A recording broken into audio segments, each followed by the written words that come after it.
Next आज offline ही video दे रहे हैं हम लोग। कंटिन्यूटी बताए थे, कंटिन्यूटी के बाद से हम लोग यहाँ पे जो बचा हुआ पार्ट है इसको ऑफलाइन वीडियो ही दे रहे हैं।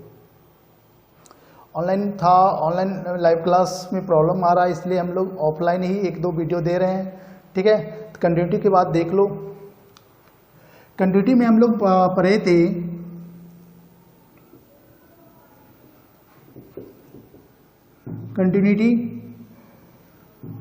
कंटिन्यूटी में बताए थे सम कंटिन्यूअस फंक्शन के बारे में डिस्कस किए थे। आज अभी हम लोग कुछ डिसकंटिन्यूअस फंक्शन के बारे में डिस्कस करेंगे। ठीक है, तो लिखो सम डिसकंटिन्यूअस फंक्शन,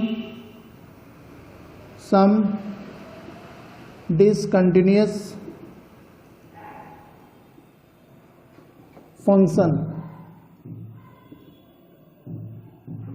सम डिसकंटिन्यूअस फंक्शन। डिसकंटिन्यूअस फंक्शन में सबसे पहला फंक्शन जो आता है हम लोग का डिसकंटिन्यूअस का है वो होता है greatest integer function. Greatest integer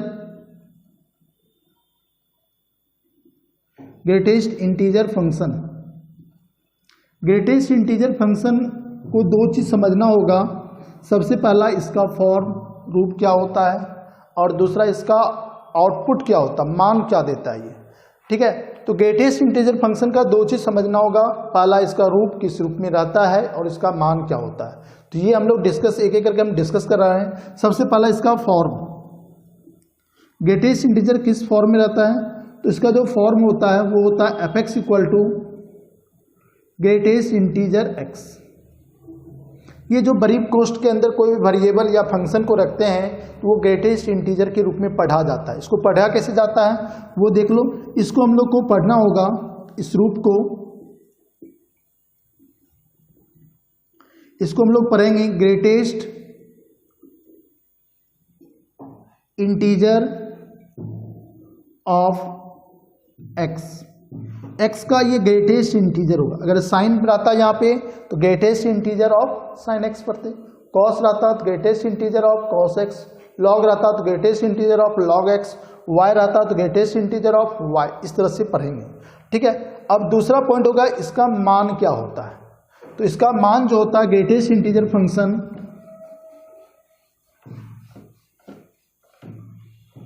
इसको हटा देते हैं। दूसरा होगा इसका मान क्या होता है। तो ग्रेटेस्ट इंटीजर का जो मान होता है ये हमेशा क्या देगा, इंटीजर देगा। ये इसका मान हमेशा क्या होगा, इंटीजर होगा। और वह इंटीजर जो x से छोटा होगा और x के नजदीक में होगा। इंटीजर होगा विच इज जो क्या होगा, स्मॉलेस्ट होगा and nearest to the x होगा, नियरेस्ट टू द x। ये इसका मान होता है।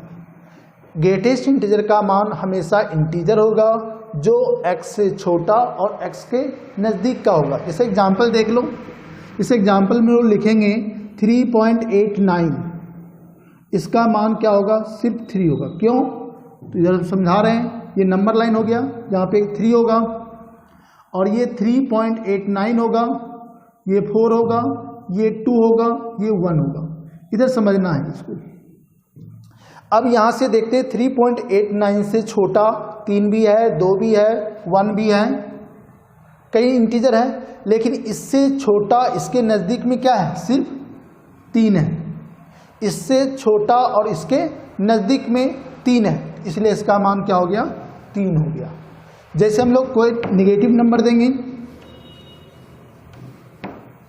कोई निगेटिव नंबर देंगे तो क्या होगा वैल्यू, वैसे मान लो हम लोग लेते हैं -4.82, कोई भी नंबर ले लिए तो इसका मान -5 होगा। क्यों होगा, एक इधर समझा रहे हैं। फिर नंबर लाइन पे, ये नंबर लाइन है, ये -4.82, इधर 5, -5, -6, -7, इधर क्या होगा, -4, -3, -2, बढ़ते जाएगा। ये नंबर लाइन हो गया।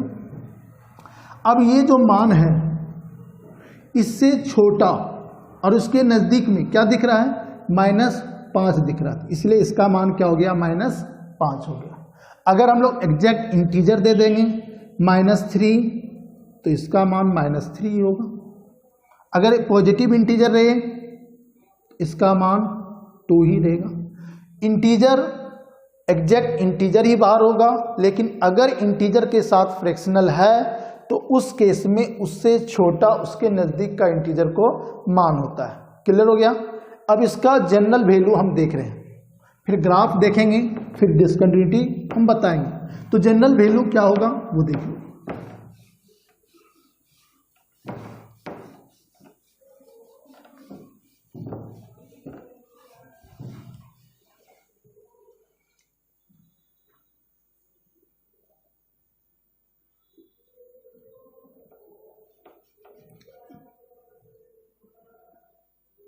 General value of greatest integer x, greatest integer x का जनरल वैल्यू क्या होगा? तो जनरल वैल्यू हम लोग ग्रेटेस्ट इंटीजर x हो गया, इसका मान अगर हम लोग 1 0 से अधिक लेते हैं और 1 से लेस लेते हैं, 0 1 के बीच का मान लेंगे, तो 0 1 के बीच का मान जो होगा उसका ग्रेटेस्ट इंटीजर हमेशा लोअर बाउंड देता है, तो 0 हो जाएगा। अगर 1 और 2 के बीच का कोई भी नंबर लेंगे तो 1 हो जाएगा। अगर हम लोग 2 और 3 के बीच का कोई भी मान लेंगे तो उसका मान 3 होगा। इस तरह से बढ़ते जाना है पॉजिटिव के लिए। अगर निगेटिव की बात करें तो यदि हम लोग का मान -1 और 0 के बीच का लेते हैं तो इसका मान -1 हो जाएगा। अगर हम लोग -2 1 से लेस लेंगे इसका मान -2 हो जाएगा। इस तरह से निगेटिव में भी बढ़ता चला जाएगा। अब ये general value of greatest integer function का हो गया। इसमें हम लोग देखते क्या है, प्रत्येक इंटीजर पॉइंट पे, इंटीजर पॉइंट क्या होता है, जैसे 0 है, 1 है, 2 है, 3 है, 4, फिर माइनस में, प्रत्येक इंटीजर पॉइंट पे देखते हैं फंक्शन का 2 मान मिलता है। इंटीजर पॉइंट के जस्ट आगे और जस्ट पीछे मान अलग है। जैसे हम लोग सपोज 1 चेक करते हैं तो 1 से लेस लेंगे तो 1 से छोटा मेरा फंक्शन का मान 0, 1 से अधिक फंक्शन का मान 1, 2 लेते हैं तो 2 से छोटा फंक्शन का मान 1, 2 से अधिक जाएंगे फंक्शन का मान 2। प्रत्येक इंटीजर पॉइंट पे देखते हैं क्या है, फंक्शन का मान अनइक्वल होता है।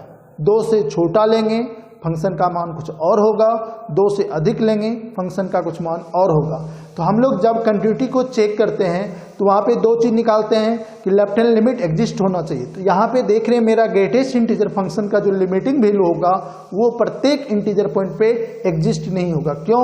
लेफ्ट हैंड लिमिट का अलग मान आ रहा है, राइट हैंड लिमिट का हमेशा अलग मान रहा है। इंटीजर पॉइंट पे लिमिट एग्जिस्ट नहीं हो रहा है, इट मीन्स फंक्शन जो होगा हमेशा डिसकंटिन्यूअस होगा at every point of integer. तो ग्रेटेस्ट इंटीजर फंक्शन क्या होगा, इंटीजर के प्रत्येक बिंदु पे डिसकंटिन्यूअस हो गया। तो इससे हम लोग जनरल मान से भी कह सकते हैं। तो इसका अगर ग्राफ बनाएंगे तो ग्राफ भी मेरा टूटा हुआ नजर आएगा। इसका हम शॉर्ट ग्राफ का फॉर्म दिखा देते हैं, ऐसा ग्राफ होगा। और ग्राफ अगर ड्रॉ करते हैं हम लोग, ये एक्स वाई डैश ओरिजिन, तो 0 से लेके 1, फिर 2 मान दिखा रहे हैं, ज़्यादा नहीं दिखाएंगे, -1 -2, 0 हो गया, 1 हो गया, 2 हो गया, 3 हो गया। तो 0 1 के बीच फंक्शन का मान 0, मतलब ये देगा 0 शामिल होगा बट 1 शामिल नहीं होगा। जो ही हम लोग फिर इस पे 1 ले लेंगे, 2 ले लेंगे, इधर -1 -2 1 2 -1 -2। अब 1 और 2 के बीच लेंगे तो आउटपुट क्या दे रहा है, 1 दे रहा है। 1 पे शामिल बट 2 पे शामिल नहीं होगा। फिर हम लोग 2 3 लेंगे तो मान इस तरह से देगा, 2 पे शामिल बट 3 पे शामिल नहीं होगा। एक तरह के सीढ़ी आकार के फॉर्मूला, सीढ़ी मिल रहा है, ठीक है। अगर इधर आएंगे फिर यहाँ 1 पे शामिल, फिर इस पे शामिल नहीं होगा, यहाँ भी आएंगे इसी फॉर्म में हम लोग को मिलता जाएगा।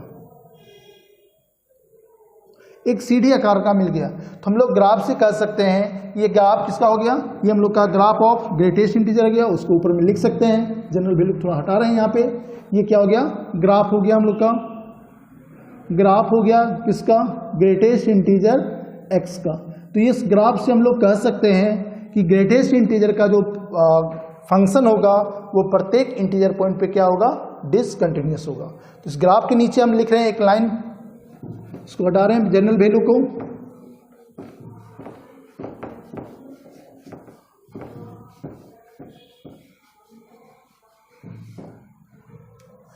एक स्टेप हम लोग लिख सकते हैं from graph we see that greatest integer x जो होगा इज ऑलवेज, हमेशा क्या होगा, डिसकंटिन्यूअस होगा at every integer point, every integer points, प्रत्येक इंटीजर पॉइंट पे मेरा फंक्शन क्या होगा, डिसकंटिन्यूअस होगा। फ्रॉम ग्राफ हम लोग कर सकते हैं। ये तो ग्रेटेस्ट इंटीजर हो गया, तो इसको राइट डाउन कर लो। नेक्स्ट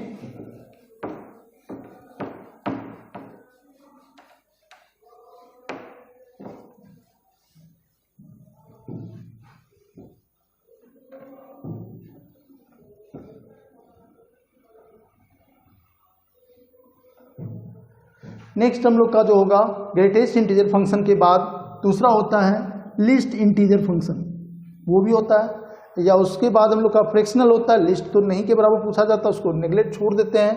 एक होता है हम लोग का फ्रैक्शनल पार्ट ऑफ फंक्शन, वो बता रहे हैं, fractional part of function, part of function, इसका भी रूप ये क्या देता है, पहले फॉर्म समझना है, फिर इसका मान क्या होगा, और ये भी ग्रेटेस्ट इंटीजर से रिलेटेड है, इसलिए क्या होगा, ये प्रत्येक इंटीजर पॉइंट पे ये भी डिसकंटिन्यूअस होगा। कैसे होगा, इसका फॉर्म ही बता देगा। इसका जो रूप होगा, फॉर्म, ये हम लोग का फंक्शन का जो फॉर्म होता है f(x) equal to curly bracket, इस तरह से लिखेंगे, और इसका जो मान होता है x minus greatest integer x, ये होगा। ठीक है, अब इसको, ये इसका डिफिनीशन होता है जो ग्रेटेस्ट इंटीजर पे बेस्ड है, उसी पे आधारित इसका डिफिनीशन होता है। अब इसको हम लोग लिखिए, क्या पढ़ेंगे, इसको पढ़ेंगे फ्रैक्शनल पार्ट ऑफ x। दोस्तों क्या पढ़ना होगा, अगर ये लिखा हुआ है तो इसको हम लोग पढ़ेंगे fractional part of x, fractional part of x, ये पढ़ना होगा। अब फ्रैक्शनल पार्ट ऑफ x में हम लोग क्या करते हैं, तो इसका एक मान होता है, फ्रैक्शनल का जो मान होता है 0-1 के बीच का होता है। तो हम लोग जानते हैं इसका जो वैल्यू होगा, फ्रैक्शनल पार्ट का जो मान होता है मैक्सिमम 1 होगा, मिनिमम 0 होगा। ये फ्रैक्शनल पार्ट का मान हो गया। फ्रैक्शनल पार्ट का मान क्या होता है, 0-1 के बीच का होगा। तो ये फ्रैक्शनल पार्ट ऑफ x है, तो किसी भी फ्रैक्शनल का मान 0-1 के बीच का होता है, और 0-1 का बीच का जो फ्रैक्शनल पार्ट जो होता है वो कभी भी निगेटिव नहीं होता है। इट मीन्स फ्रैक्शनल पार्ट जो होता है, किसी भी नंबर का फ्रैक्शनल पार्ट जो होता है ऑलवेज पॉजिटिव होगा। तो नेक्स्ट पॉइंट याद रखना होगा इसका, कि फ्रैक्शनल पार्ट ऑफ x क्या होता है, ऑलवेज पॉजिटिव होता है, चाहे किसी भी नंबर का मान क्यों न लें। इसका मतलब 0-1 के बीच का संख्या हमेशा पॉजिटिव होगा। क्लियर हो गया। अब इसका एक फार्मूला हो गया, ये हम लोग का जो डिफिनीशन है, वो रूप है, वो एक फार्मूला की तरह काम करेगा। इसको हम लोग एज ए फार्मूला यूज करेंगे, और इससे हम लोग किसी भी नंबर का फ्रैक्शनल पार्ट ऑफ निकाल सकते हैं, किसी भी नंबर का। कैसे, एज ए फार्मूला उसको यूज करना होगा, देख लो। एज ए अगर फार्मूला यूज करेंगे, एज ए फार्मूला अगर लिखना होगा फ्रैक्शनल पार्ट ऑफ x निकालने के लिए, वो फ्रैक्शनल पार्ट ऑफ x हो गया equal to x minus greatest integer. किसी भी नंबर में दो पार्ट होता है, एक इंटीग्रल पार्ट, एक फ्रैक्शनल पार्ट। उस नंबर में इंटीग्रल पार्ट को माइनस कर देंगे, क्या मिलेगा? Fractional part. तो अगर हम लोग इसको थोड़ा सा मॉडिफाई करेंगे तो ये आ गया। ये वैल्यू कहाँ से आता है? तो देखोगे कि प्रत्येक नंबर के पास दो पार्ट होगा, एक इंटीग्रल पार्ट होगा, एक फ्रैक्शनल पार्ट होगा। दोनों को कंबाइन कर देंगे, नंबर मिल जाएगा। इंटीग्रल पार्ट अगर घटा देंगे नंबर में तो फ्रैक्शनल पार्ट मिल जाएगा, वही ये लिखा हुआ है। इसको इधर करेंगे तो प्लस हो जाएगा, integer plus fractional equal to number. Number में इंटीजर को घटा दिए, फ्रैक्शनल मिल गया। ये फार्मूला हो गया, राइट डाउन कर लो।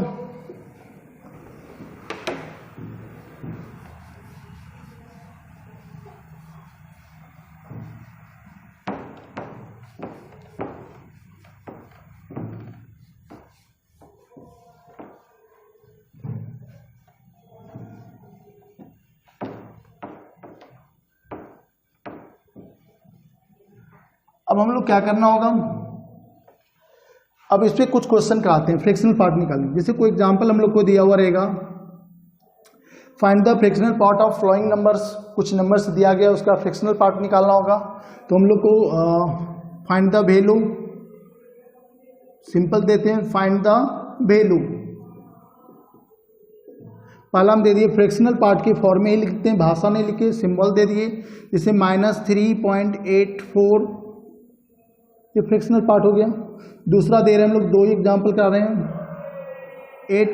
4.65, इसका मान निकालना। तो ये सिंबल का मतलब होता है फ्रैक्शनल पार्ट। इस संख्या का फ्रैक्शनल पार्ट, इस संख्या का फ्रैक्शनल पार्ट क्या होगा? तो इसका हम लोग सॉल्यूशन करेंगे।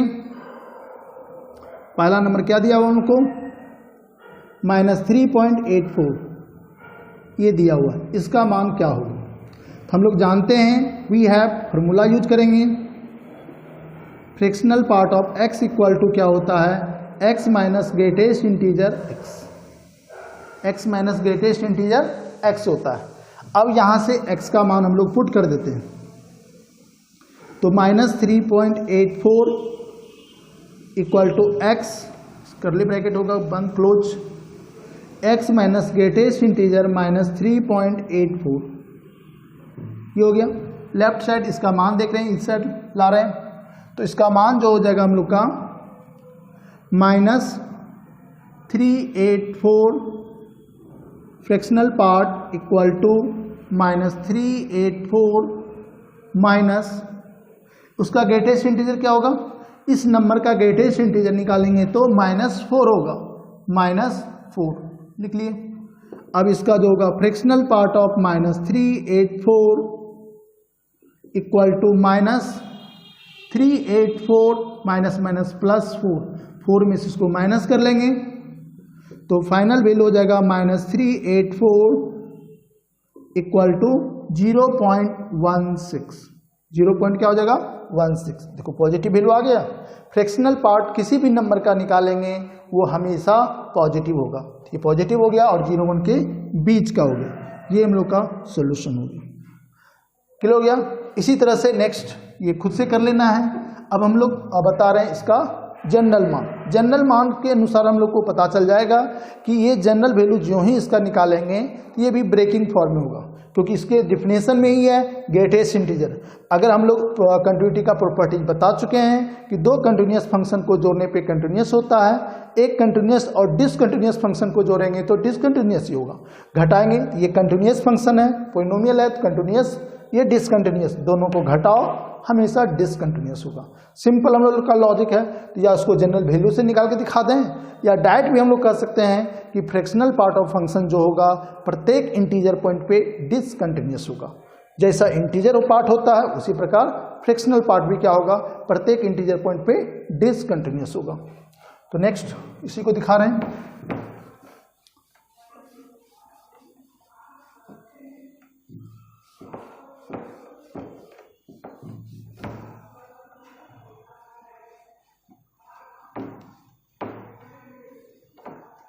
तो जनरल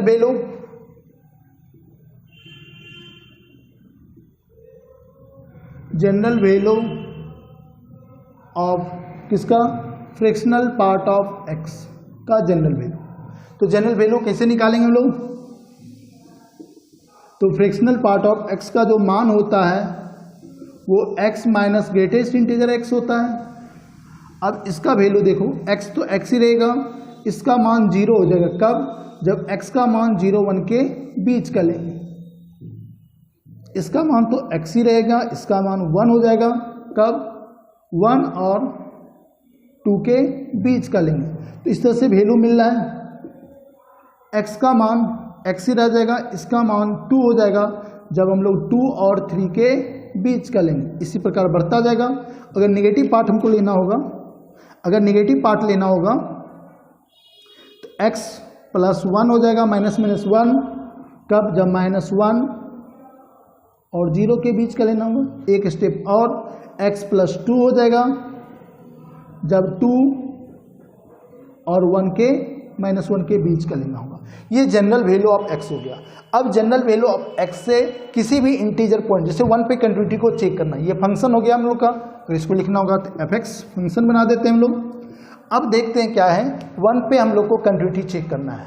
1 पे लेफ्ट हैंड लिमिट 1 आया, राइट हैंड लिमिट 1 माइनस 1 0 आ गया। 1 पे क्या हो गया? डिसकंटिन्यूअस हो गया। 2 पे चेक करेंगे, लेफ्ट हैंड लिमिट क्या होगा? 1 आएगा, राइट हैंड लिमिट 0 आ गया, डिसकंटिन्यूअस हो गया। प्रत्येक इंटीजर पॉइंट पे हम लोग कह सकते हैं कि फ्रैक्शनल पार्ट ऑफ फंक्शन जो होता है डिसकंटिन्यूअस होगा। तो हम लोग कह सकते हैं from general value we see that, from graph भी बना सकते हैं। अगर इसका ग्राफ देखना चाहते हो, ग्राफ भी क्या होगा? 0 1 के बीच का आएगा। तो ग्राफ की ज़्यादा जरूरत नहीं है, बस इसी को याद रखना होगा। From general value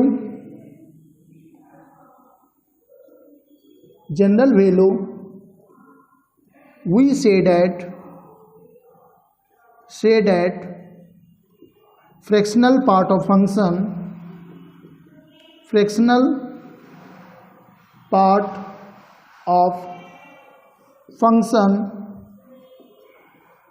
is discontinuous होगा,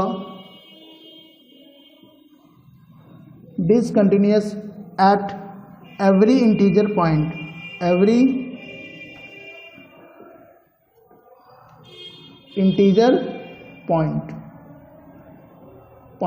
प्रत्येक इंटीजर पॉइंट्स पे क्या होगा?